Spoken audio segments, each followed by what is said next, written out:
Thank you for listening to Depictions Media Radio.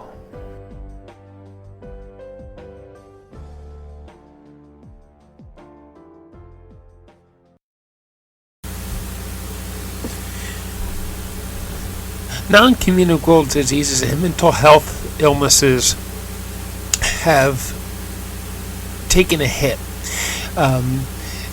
The treatment for such things have been slower during the COVID-19 pandemic, and actually have put more people at risk for complications due to the non-communicable disease or the mental health conditions that may be arising.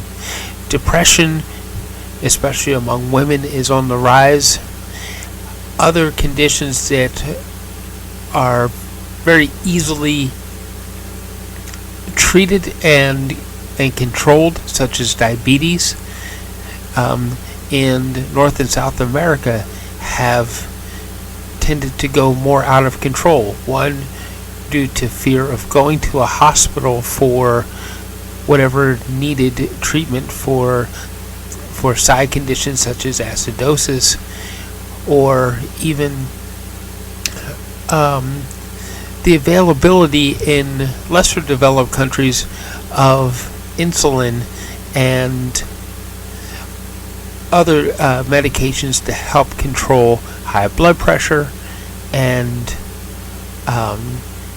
blood sugar have been difficult to get a hold of. So let's listen to what the Panamerica Health Organization and experts have to say in North and South America about non-communicable diseases, or NCDs, and mental health issues.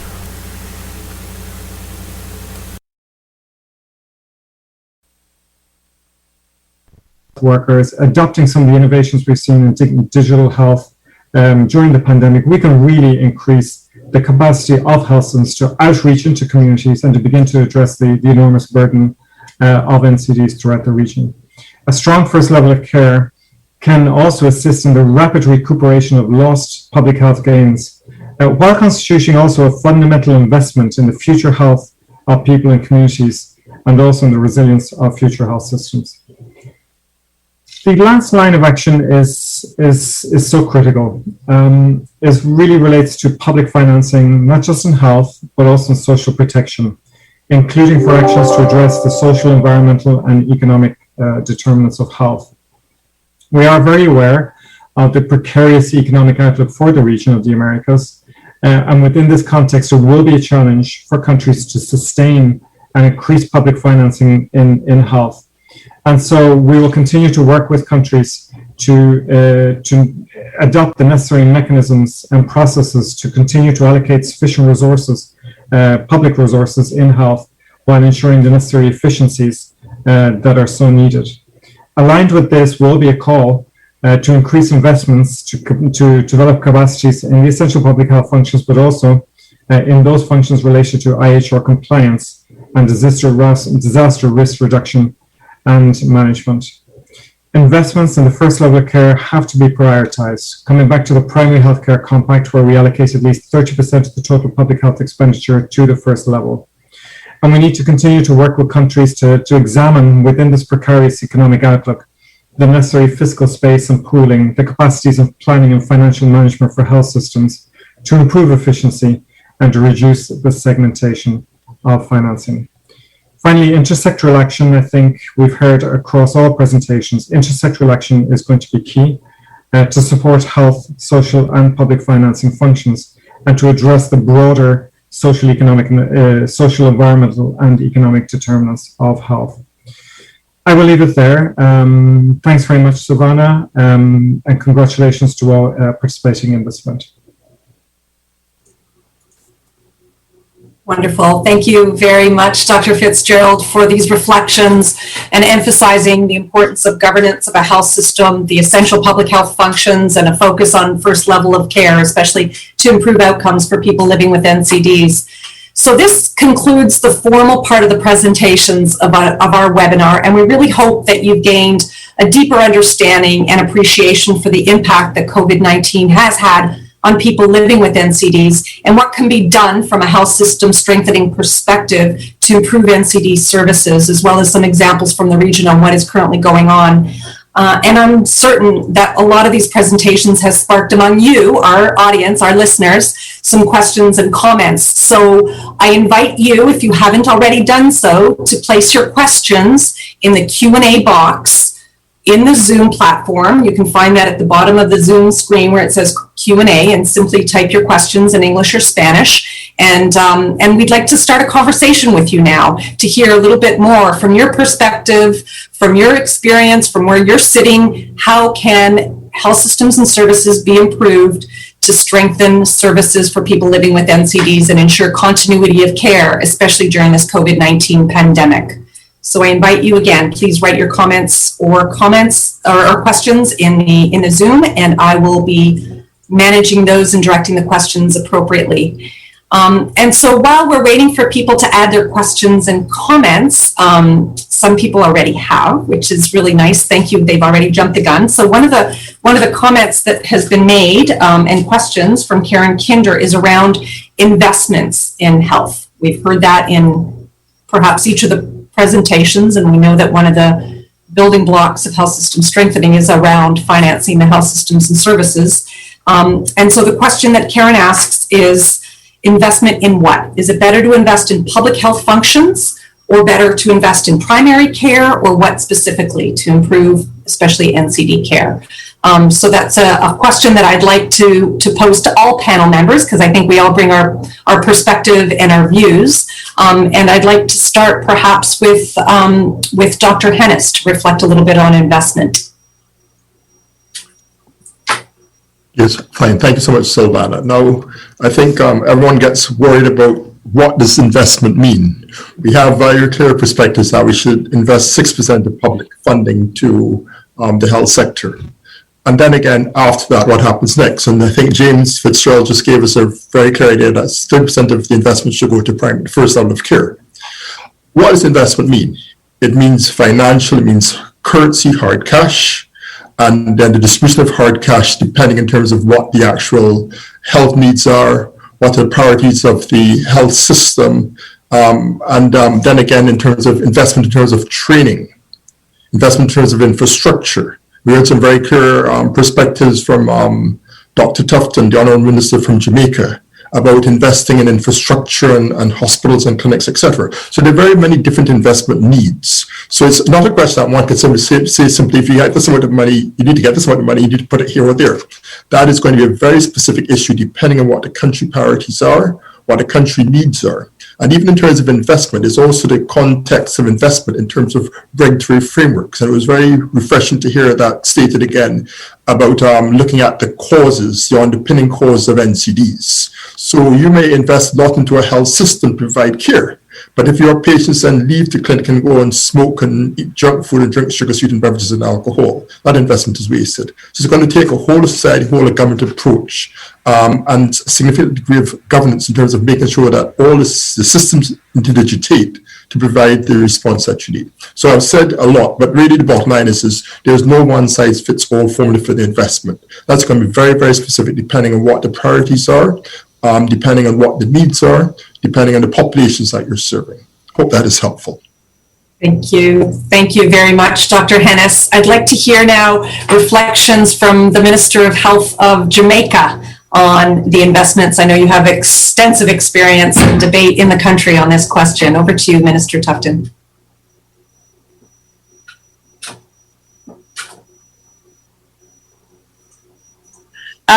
Minister Tufton had an emergency, so he had to run. We're very sorry. That's okay. Thank you for letting us know. Thank you. Yes, we'd sent a message internally. All right, thank you. Apologies, I didn't receive. Thank you, and all our congratulations again, and thanks to Minister Tufton for his participation in our webinar. So we'll move to Paraguay to Dr. Guillermo Ceguera for some reflections on investments.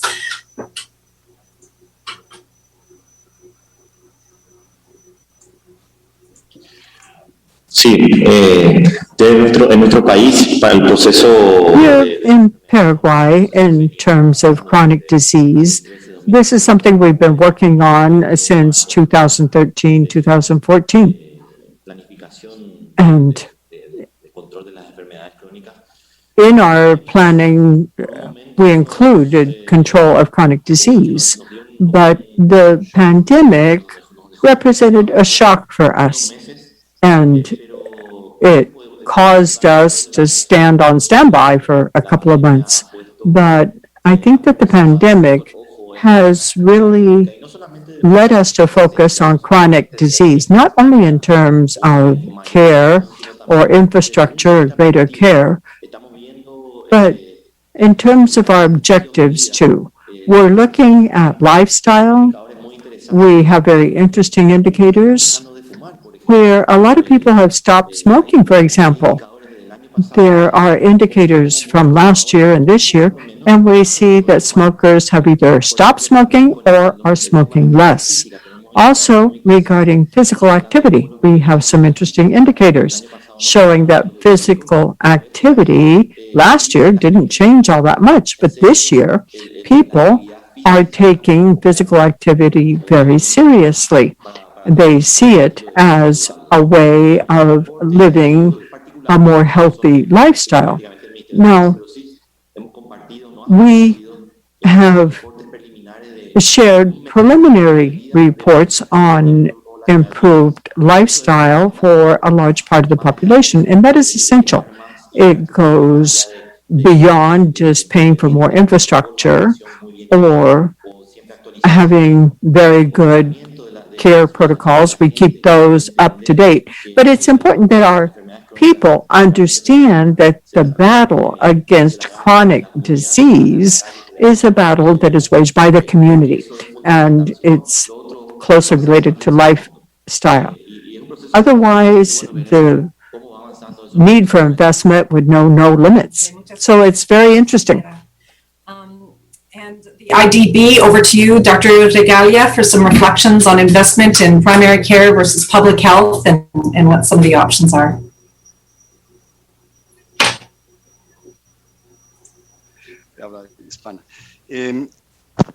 Perdón, que no sé si me escuchan, sí. I hope you can hear me. As Dr. Hennis was saying, this is country specific. I think that the most important thing is the role that organizations like ours can play. We have to support a good decision-making process. In Central America, we're having a great experience. Right in the midst of the pandemic, countries like Honduras are thinking about where they should invest their resources so as to comply with the goals presented by Dr. Hennis at the beginning of the seminar. What investments are most cost-effective? Now, here it's not like we are reinventing the wheel. So there is a need to invest in an essential public function, and also we need to strengthen primary health care so as to deal with chronic diseases and other diseases too. So moving that discussion away from something just discussed by the health ministries to include the finance ministry too, that is a way to see where we should invest most cost effectively. And that has to be done systematically, and it's country dependent. And almost it is state or province level decisions that have to be made. Thank you. Excellent points, Dr. Regalia. Thank you very much. And in the area of NCDs, we have a set of cost-effective interventions. And of course, it's a very long list of interventions because NCDs are very broad, but it is a good starting point. So last word over to you, Dr. Fitzgerald, for some reflections and comments. I know you have extensive experience and processes in guiding countries on investments. Over to you for comment on that question. Yeah, thanks, Silvana. Yeah, just to complement what the previous panelists have indicated. I think our investments should be targeted based on what we are trying to achieve, and that is to really move forward, recuperate the lost public health gains. We've seen countries suffer almost 14 years of loss in terms of poverty alleviation in the region. I'm sure the data that we've seen in this panel has indicated the impact in terms of essential health services and what will occur down the line in terms of excess mortality and morbidity for NCDs. So our financing really needs to begin to look in the short, medium, and long term about how we recuperate those losses, address the persistent and growing inequities that are observed within the countries, and there is always this struggle within health systems where I suppose the higher levels of the health services are demanding more and more resources as technology, the level of technology incorporation becomes more intense, and so the hospital-centric models of care will require additional resources, but they're not going to resolve to the level of satisfaction that we require the health needs of the population. If we don't address what Ferdinando was talking about, even in terms of the primary prevention or even secondary prevention of NCDs, by investing in the health at the community level, addressing the differentiated needs of populations in NCDs and beyond, well, then we'll continue to see the upper levels of health systems demanding more and more resources to address those situations where care has been delayed. And so this is a very important discussion I think that we need to have with countries to show them that now is the time to do it as a cost-effective measure for the future, not just in terms of the health and well-being of the population. Yeah, excellent, excellent. Thank you very much, Dr. Fitzgerald.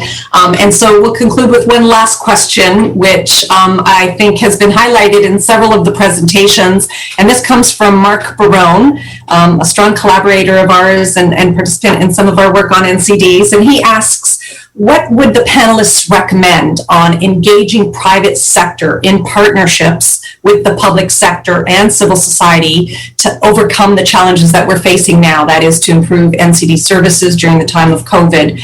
And linked to that, Mark also asks, what is the formal processes of engaging with people living with NCDs in these decision-making processes for health programs and health system strengthening for NCDs? I know very complex questions, but I'd like to conclude with just some reflections from each of the panelists on this point. And let's start with Dr. Regalia from the IDB. So very, very, very briefly, I think this is a very important issue and difficult to discuss in 15 seconds. But I would like to highlight, for example, Honorable Minister Tapton is not here any longer. But we actually had the great experience of supporting, for people who are not technical in bank language, it's a budget support. So it's a fiscal support to the country, but rooted in discussion of new legislation and primary healthcare intervention that needed to be passed by Jamaica. And that process was, of course, led by the country, very inclusive, including patient groups and private sectors, as we have also heard from the ministry. That is the ideal situation in which even institutions like ours can deploy financing mechanisms that really are budget support mechanisms that are linked to processes that are very encompassing of all the stakeholders involved in this discussion. Yeah, okay, thank you. Thank you very much. Excellent. We'll pass now to Dr. Guillermo Seguera, if you can reflect on engaging with private sector and involving people living with NCDs.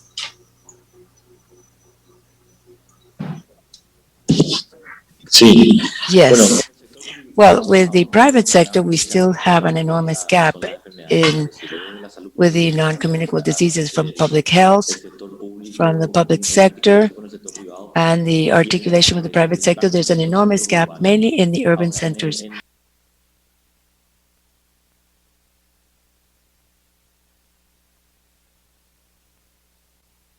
Now, as to the peri-urban and rural sectors, since there's practically main access to the public sector, the response is more from the public sector there. But it's true that it's a pending debt, this coordination of care of chronic diseases and mental health as well.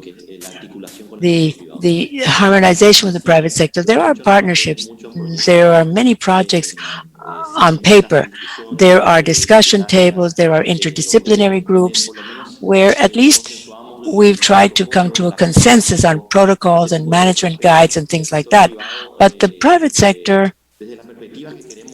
the way we'd like to work with the chronic model of care, the private sector is not really offering that side of community work that we want to implement, because we cannot imagine care only for chronic diseases in general without the work and the empowerment of the community. Not just the individual himself, but a community, an organized community. That is a challenge for our country. And that's about what I can say. Thank you very much, Dr. Seguera. We move now to Dr. James Fitzgerald for some reflections.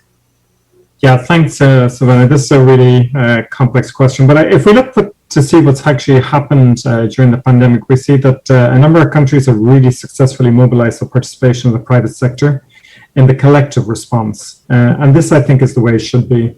You know, when we talk about a health system, it includes all the entities and organizations responsible for the health and well-being of the population, and the private sector has a fundamental role there to play. The question really arises in terms of the governance and regulatory mechanisms that we need to put in place to ensure that we address the equity considerations in terms of allocation of resources and the organization of health services. It's a very important discussion, but you know, the private sector is growing in the region everywhere, and this is something that I think we can really mobilize and bring to bear their capacity to also improve NCDs and mental health throughout the region. Excellent. Thank you. Thank you very much. And now for final comments, and to also conclude, I'll turn the word over to Dr. Anselm Hennis as we've come now to the conclusion of our webinar. So Dr. Hennis, over to you for some reflections on the questions and concluding remarks for the webinar. Thank you. Thank you so much, Silvana. And I think it's important. I think private sector engagement is very, very important, but I think one also has to be mindful that the private sector is not homogenous. There are areas of the private sector where they can work as ethical collaborators and they work in the interest of the well-being of countries and the populations. And there are also sectors of the private sector that actually work against health. These include areas such as firearms, tobacco, and you might have issues of areas, for example, marketing and distribution and production of, for example, harmful foods and alcohol. But that's a more complex discussion. But I think in the end, you can certainly work with the private sector that's working to engage in promoting health and well-being. I think you do it without any problems. And I think really one has to find ways to build a whole of society engagement, and they keep saying that. But I think, as James said already, the whole issue in terms of governance is going to be very, very important. As an agency, we're bound by rules in terms of safeguarding against conflicts of interest. So we have this FENSA, framework of engagement with non-state actors, and that is also relevant to our engagement at country level.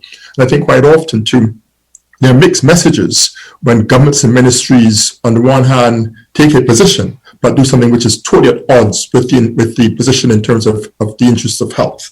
But I think with the safeguards in place, etc., I think this is an important area to consider in terms of recovering from the pandemic.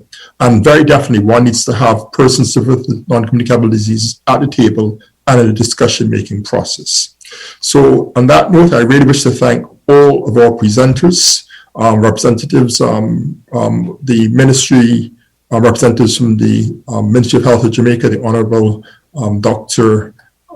Tufton, also the representatives from the Ministry of Health of Paraguay, Dr. Seguera, I think, and Dr. Sosa, I believe. Also, we'd like to thank our friend and long-standing colleague, Dr. Ferdinando Regalia. I'd also like to thank Dr. James Fitzgerald. I'd also like to acknowledge the support and help from Dr.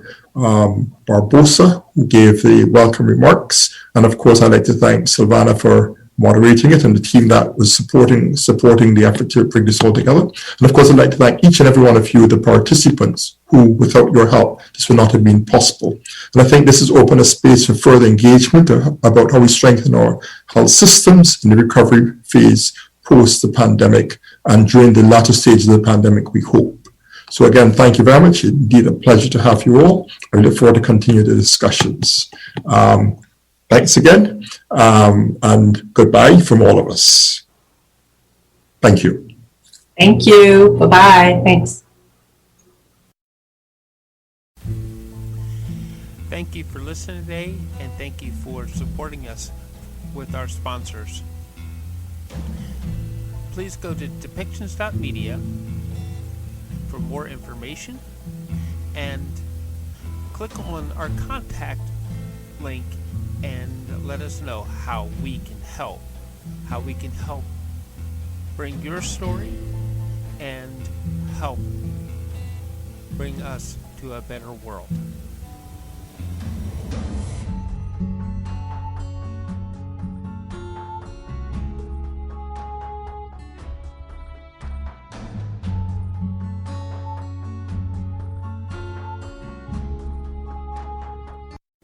This show has been produced by Depictions Media. Please contact us at depictions.media for more information.